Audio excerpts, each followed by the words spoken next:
Voilà, c'est avec conscience, mesdames et messieurs, patriotisme, que nous allons répartir ces grands et beaux pays, les Congo. Mesdames et messieurs, c'est pour une manière de vous dire bonjour. Bonjour de la grande équipe de cette émission. Grand merci à Baïdion Soubalinga Bongo, de faire Mikwete, Jean Samboka Congo. Cette émission, aujourd'hui, mesdames et messieurs, sera co-animée avec ma consort Cécile Mwanza, Ozali Bongo Pe, Moko Bapangisango Mboka Nanga, Tokamba Bongo, Moko Ba libre penseur, Bilenge Oyo, bazali kopesa makanisi na bango pour que Congo puisse se développer sur tous les plans et dans tous les domaines. Mwana mboka Teddy Kanda Sali Bongo invité na biso mokolo kasi yambo ete tokota tola tsabi invité na biso tika ete mwana mboka Cécile Mwanza mosi ko bilenga kitoko moka bakansango ka pesa pe mbotika boyeba ke tozana ye mwana mboka bonjour. Bonjour Ndeko Jeffer, merci fidèles téléspectateurs d'être là présent. Naba etandiki na bino mpona kolanda émission oyo ezali bongo spéciale lelo tokolobela makambo etali mboka to mingimingi accord de paix ya Washington. Voilà nazolisi naloba epai ya mwana mboka teder mpo asala introduction. Voilà, merci beaucoup maman Cécile Mwanza. Tika benga bongo maman Mwanza. Mais bazolanda biso ba comprendre que nous allons bongo dans les Kassai. Mesdames et messieurs, tokolobela bongo makambo etali bongo conscience.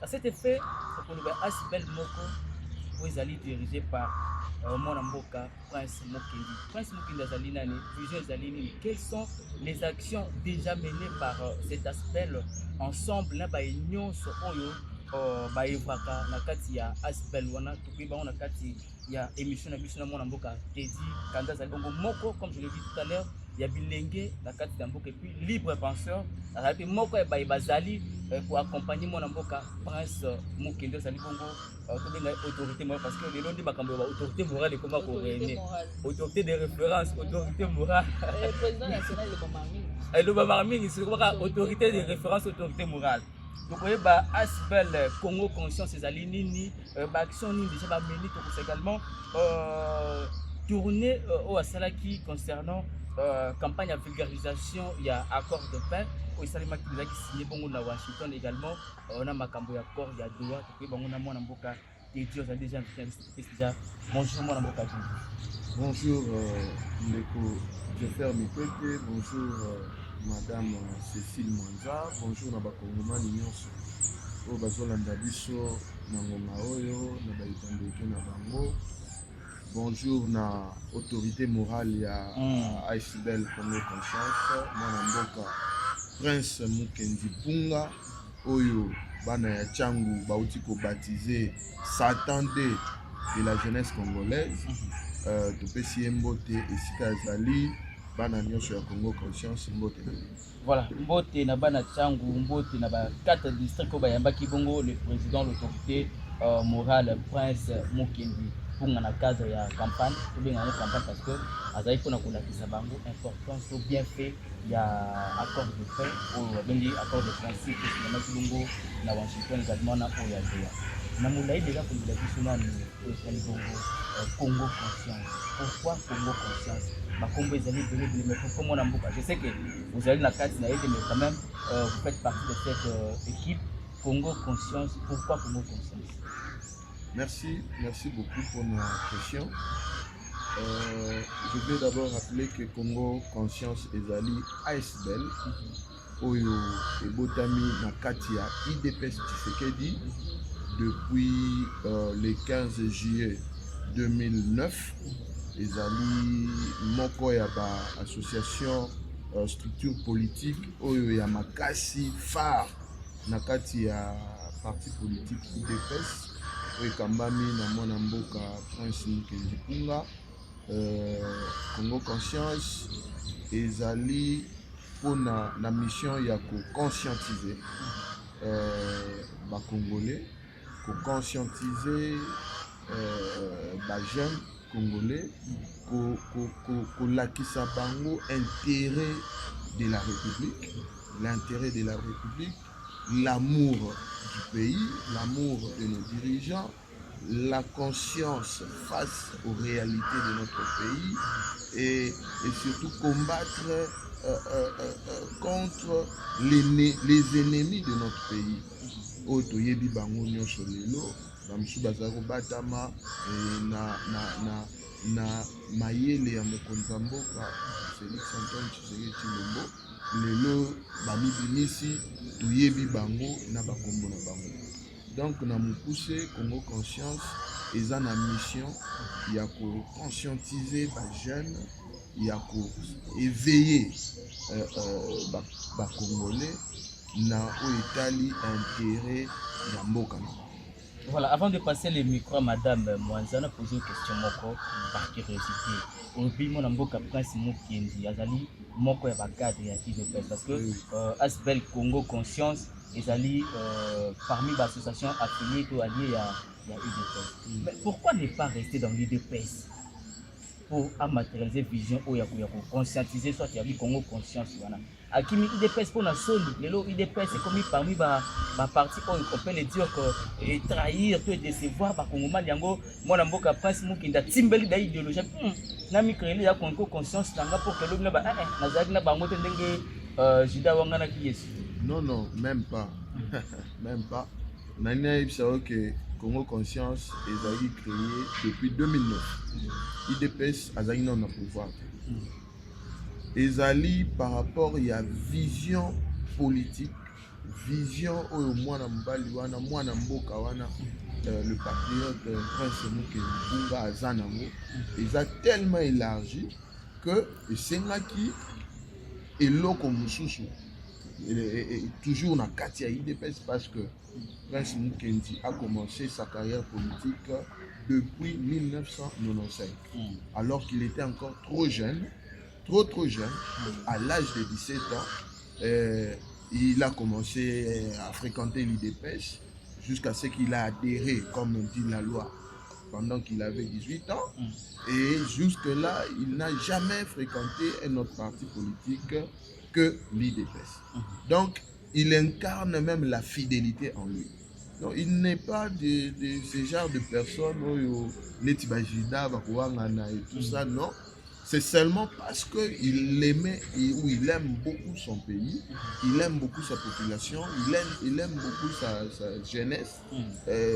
Il voulait être beaucoup plus proche de la jeunesse pour exploiter ce qui est sa vie. Voilà. Avant maman Mwanza poser moi question. Moi question moi yelinga maman Mwanza moi souri. Et toi banini moi namboka Prince Mukendi aza opportuniste alors. Déjà pouvoir. Si on a créé le boyo fi que président le polo mais ça na des conscience nanga pour le comme on peut pas na sama ya ko exact ya circonstance alors de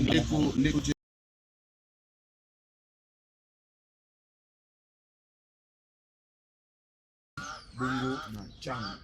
D'ailleurs, on a pesi tous les 4 districts de Kinshasa. Merci mingi. Ndenge bayambaki massivement mwana mboka Prince Mukendi. Ndenge bayokaki ye bazalaki wana bayokaki ye pe ba comprendre nini mwana mboka ayebisaki ba. Objectif ezalaki nini?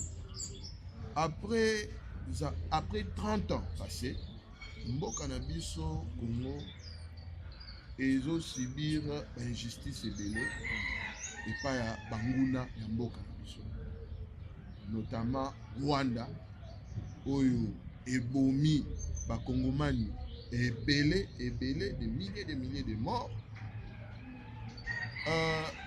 Pour la première fois Congo ezui président oyo alingi mboka à 100%, pe ponaza kongomani à 100%, de père et de mère, à déboulonner système ya ennemi na biso jusqu'à ya kokende kobimisa bango au clair na monde mobimba qui a obtenir accord de paix ya Washington pe ya Doha.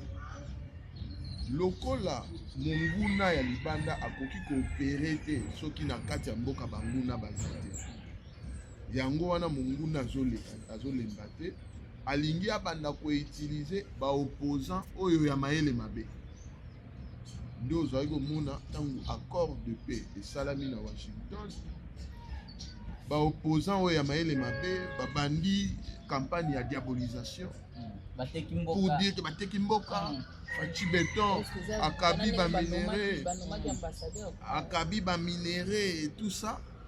mwana mboka Prince Mukenzi atelemi mpona kobare nzela na baopposant wana ya batraître, baopposant oyo monguna azoutilize pour leur dire que mwana mboka Félix Tshisekedi abungi mboka oyo en 6 ans na opposition, lelo oyo 7 ans na pouvoir, akoki jamais koteka mboka na ye.